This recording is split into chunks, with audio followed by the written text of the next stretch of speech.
যে আপনারা দাঁড়িয়ে আছেন, এটা কিন্তু শোভা দিচ্ছে না। কেমন লাগছে?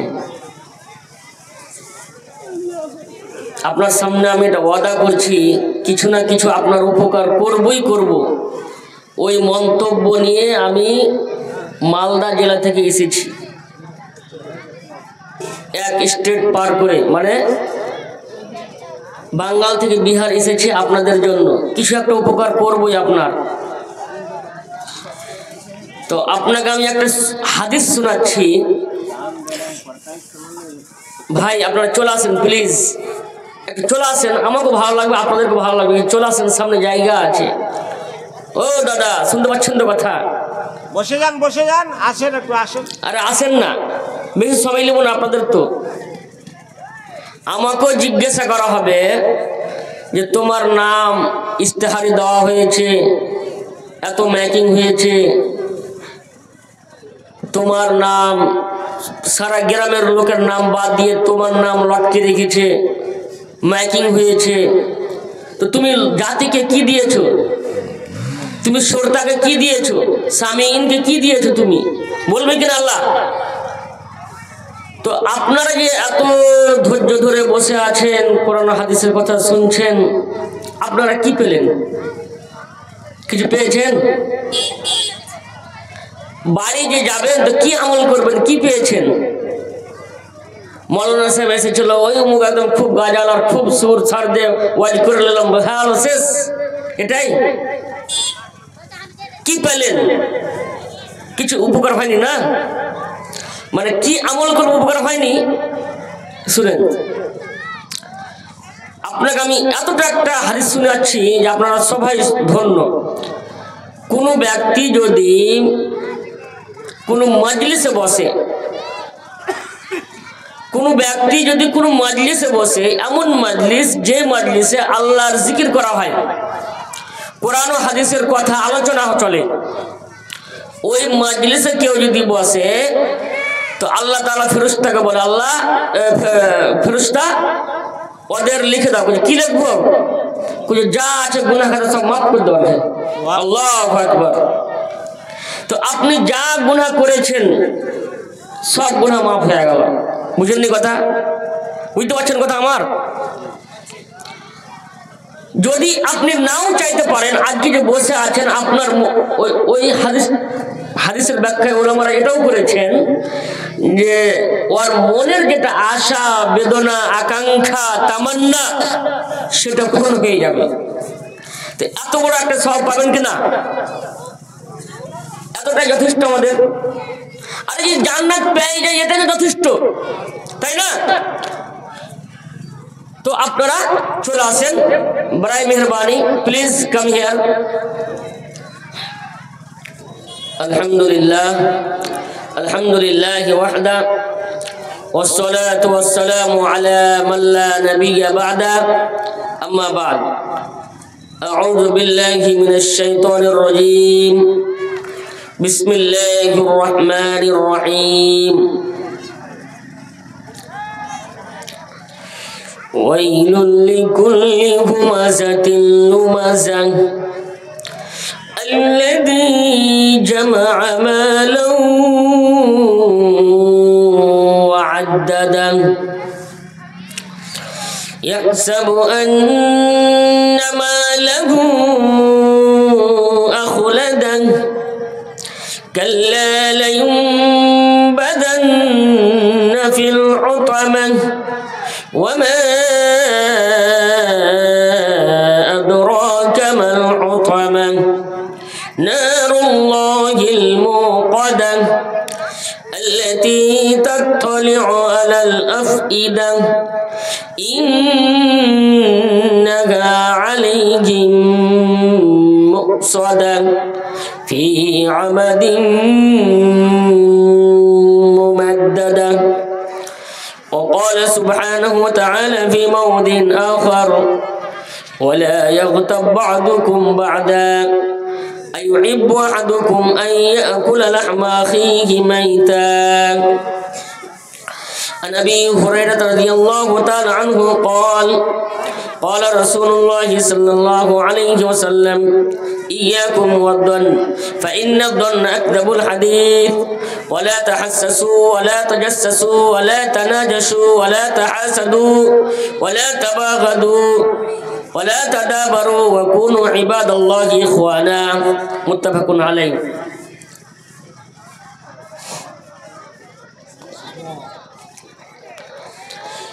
মরণ পাখি যেদিন এসে করবে ডাকাডাকি থেমে যাবে জীবন তোমার বন্ধ হবে আঁখি থেমে যাবে জীবন তোমার বন্ধ হবে আঁখি মরণ পাখি যেদিন এসে করবে ডাকাডাকি থেমে যাবে জীবন তোমার বন্ধ হবে আঁখি থেমে যাবে জীবন তোমার বন্ধ হবে আঁখি দুনিয়াতে আছো তুমি টাকা পয়সা নিয়ে মরার পরে করবে দাফন সাদা কাফন দিয়ে দুনিয়াতে আছো তুমি টাকা পয়সা নিয়ে মরার পরে করবে দাফন সাদা কাফন দিয়ে যাইবে তুমি খালি গাতে পড়ে রবে সবই থেমে যাবে জীবন তোমার বন্ধ হবে আঁখি ওরে মন ভেঙে যাবে জীবন তোমার বন্ধ হবে আঁখি ওরে মন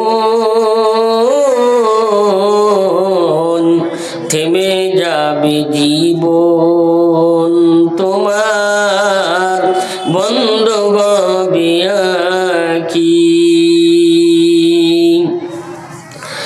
আপন ঝুরি করো ভারী সময় যে আর নেই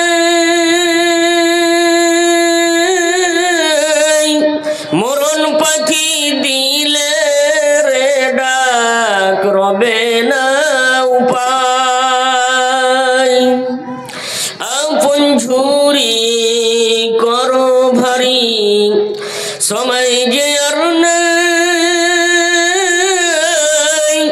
মরণ পাখি দিলে রে ডাক রবে না উপায় খাঁচা ছেড়ে উড়াল দেবে খাঁচা ছেড়ে উড়াল দেবে কেমনে ধরে রাখি থেমে যাবে জীবন তোমার বন্ধ হবে আঁখি ওরে মন ভেঙে যাবে জীবন তোমার বন্ধ হবে আঁখি মরণ পাখি যেদিন এসে করবে ডাকাডাকি থেমে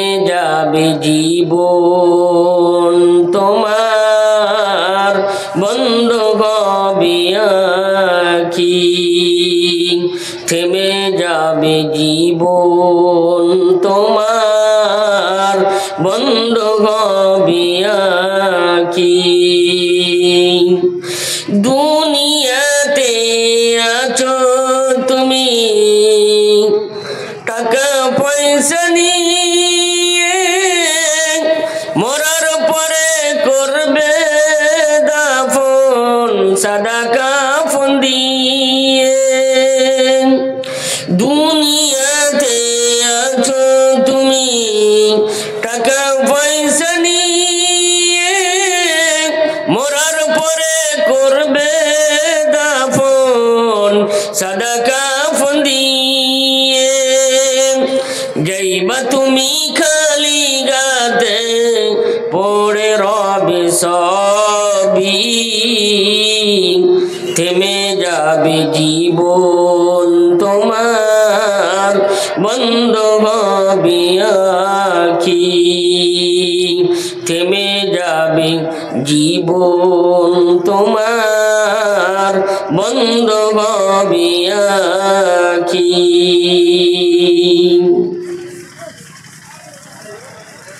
শ্রদ্ধেয় সম্মানিত আজকের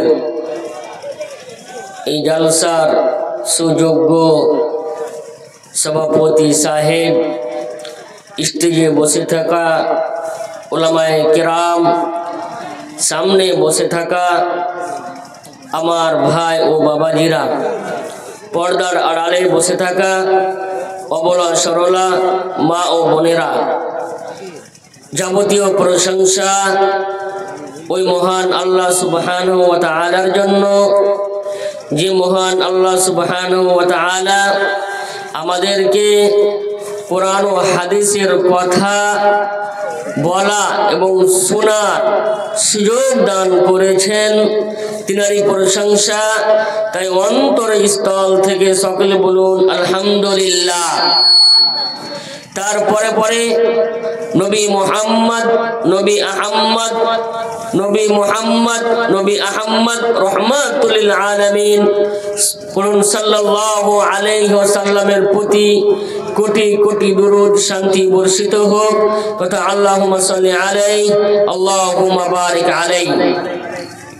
আমি আপনাদের সামনে একটি সূরা এবং একটি হাদিস পাঠ করেছি।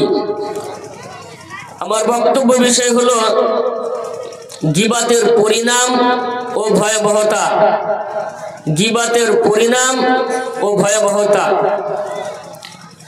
গীবত এমন একটি মহাপাপ, এমন একটি সর্বনাশা মহাপাপ, যে পাপের মাধ্যমে মানুষের হক নষ্ট করে দেওয়া হয়, যে পাপের মাধ্যমে মানুষের মান সম্মান হানি করা হয়, মানুষের ইজ্জতকে মাটিতে মিশিয়ে দেওয়া হয়, যেটা আল্লাহ সুবহানাহু ওয়া তাআলা প্রত্যেক মুসলমানের প্রতি হারাম করে দিয়েছেন, জায়েজ নয়।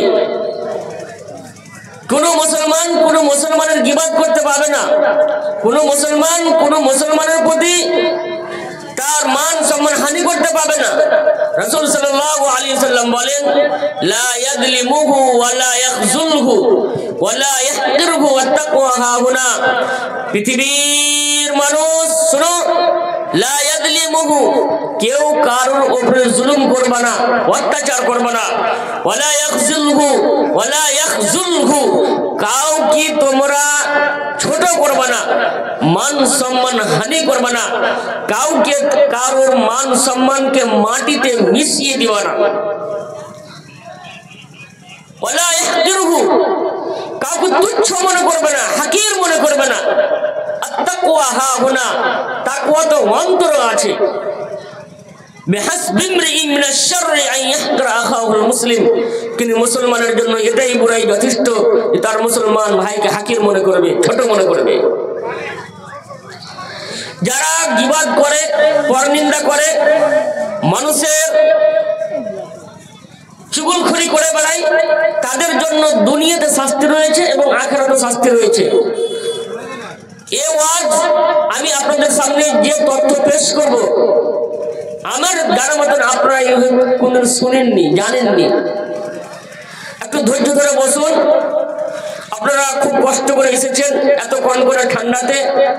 আল্লাহ আমার এই যতগুলো ভাই এই জালসার মাজলিসে উপস্থিত হয়েছে, আল্লাহ প্রত্যেকের গুনাহকে তুমি ক্ষমা করে দাও, আল্লাহুম্মা আমিন। হে রব্বুল আলামিন, এই জালসাকে যারা দান দিয়ে, টাকা দিয়ে, পয়সা দিয়ে, মেহনত করে, বুদ্ধি দিয়ে, যে যেরকম ভাবে আল্লাহ শরীক আছে, আল্লাহ প্রত্যেককে তুমি ক্ষমা করে দাও, প্রত্যেককে রোজের রুটিতে তুমি বরকত দাও, বল আল্লাহুম্মা আমিন। তো যারা গীবত করবে তাদের জন্য দুনিয়া ও আখিরাতে চরম শাস্তি রয়েছে, যেটা আমি আলোচনা করব একের পর এক। 10টা আমি পয়েন্ট বলবো। 1 নম্বর পয়েন্ট, গীবত অতীব ভয়াবহ পাপ। গীবত একটি কবিরা গুনাহ। গীবত একটি কবিরা গুনাহ। মুসলমানের জীবনে অন্য অন্য পাপের চেয়ে গীবত সবচাইতে মারাত্মক পাপ, সবচাইতে খতরনাক পাপ, সবচাইতে প্রভাবশালী শক্তিশালী পাপ, খতরনাক পাপ হচ্ছে গীবত। রাসূল সাল্লাল্লাহু আলাইহি ওয়াসাল্লাম অন্য অন্য বড় গুনাহের ব্যাপারে, ভয়াবহতার ব্যাপারে যত কঠোরতা অবলম্বন করেছে, যত শক্তভাবে বলেছেন, গীবতের ব্যাপারে যত শক্তভাবে বলেছেন, অন্য কোনো ব্যাপারে, অন্য কোনো বড় গুনার ব্যাপারে এত শক্ত করে বলেননি। আয়েশা থেকে বর্ণিত, তিনি বলেন, একদিন রাসূলকে বললাম, হাসবুকা, ওই মেয়েটা মানে সুফিয়া আপনার জন্য যথেষ্ট। আমি যদি এই কথা বলি, মানে সতীনের খুব একটু হিংসা হয়, তাই কি না? সতীনের কি হয়? হিংসা হয়। কথা বুঝতে পারছেন কি? সতীনের হিংসা হয়। তো আল্লাহ রসুলকে বলছেন, আয়েশা বলছেন। কে বলছেন? আয়েশা, আল্লাহ রসুলের ছোট স্ত্রী বলছে কি, আল্লাহ রসুল আমি যদি এই কথা বলি, হাসবুকা, আপনার জন্য এটাই যথেষ্ট হবে। ওটি একটি খাটো মহিলা, ওটি একটি ছোট মহিলা, ওটি একটি বেঠে মহিলা। রাসূল সঙ্গে সঙ্গে বললেন, হে আয়েশা, তুমি গীবত করে ফেললে। আয়েশা, তুমি কি কথা বললে? আয়েশা, তোমার বোনের গীবত হয়ে গেল। লাকাদ কুলতে কালিমাতান লাউ মুজিজাত বিমাইল বাহরি। হে আয়েশা, তুমি এমন একটা কথা বললে, আয়েশা তুমি এমন একটা বাক্য বললে, ও আয়েশা, এই কথা, এই গীবত যদি সমুদ্রতে মিশিয়ে দেওয়া হয়, লাউ মুজিজাত বিমাইল বাহরি, সমুদ্রতে যদি মিশিয়ে দেওয়া হয়, তাহলে সারা সমুদ্রের পানি বিষাক্ত হয়ে যাবে।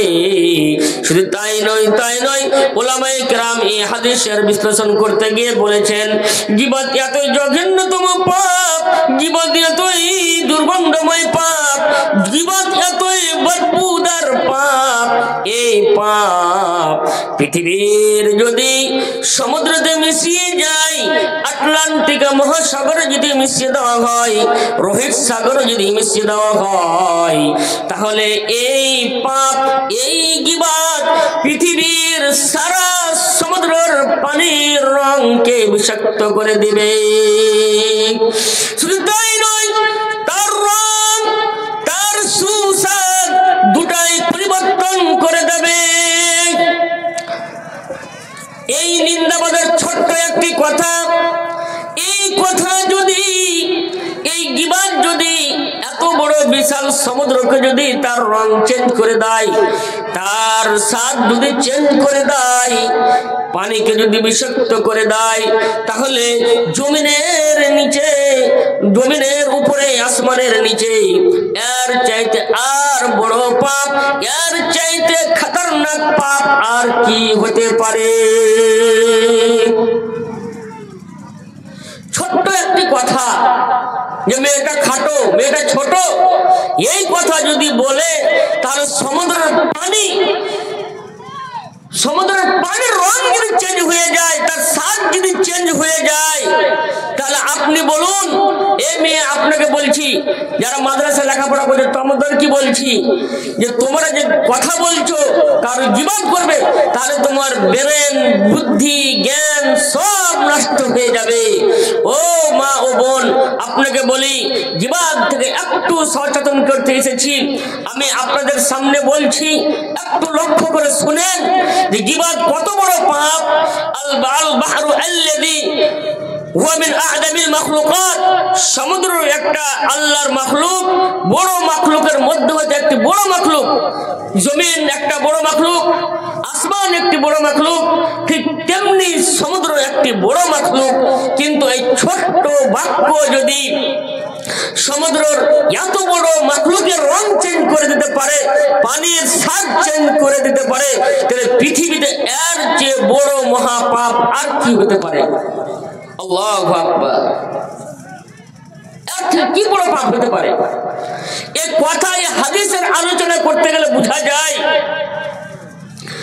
যে এই পাপ মারাত্মক পাপ, খতরনাক পাপ, ভয়াবহ পাপ, মানুষের আমল নামাকে নষ্ট করে দিবে, মানুষের আমল নামাকে শেষ করে দেবে। শুধু তাই নয়, এই পাপে সবাই নিমজ্জিত হতে পারে, সবাই জড়িত হতে পারে। কেননা আয়েশার মতন মেয়ে যদি এই পাপে জড়িত হয়ে যায়, তাহলে আপনার আর আমার ঈমান কোথায় রয়েছে? আমার আর আপনার ঈমান কি করবে, কি করে বাঁচাতে পারে? আমার ঈমান, আপনার ঈমান বাঁচাতেই পারবে না। অতএব মানুষ সহজেই গীবতে লিপ্ত হয়ে যাবে, গীবতে মানুষ জড়িত হয়ে যাবে। তাই আপনাকে বলছি, গীবত থেকে বেঁচে থাকো। গীবত একটি মহাপাপ। এক নম্বর হলো। দুই নম্বর বলা হচ্ছে, গীবত মৃত্যু ভাইয়ের গোশত খাওয়ার চাইতো জঘন্য পাপ। গীবত মৃত্যু ভাইয়ের গোশত খাওয়ার চাইতো নিকৃষ্ট পাপ, ঘৃণ্য পাপ। আমার কথা বুঝতে পারছেন বাবাজিরা? বুঝতে পারছেন? একটু হাত ঝেলাবেন, একটু দোয়া নিয়ে যান। আমি মুসাফির এসেছি, আপনারা চলে যাবেন না কেউ। যেটি আছে সুন্দর থাকেন। একটা লোক যদি হেদায়েত হয় আজকে জালসাতে, তাহলে জালসা সফল, জালসা ধন্য। কথা বুঝতে পারলেন? একটা লোক যদি হেদায়েত হয়ে যায়,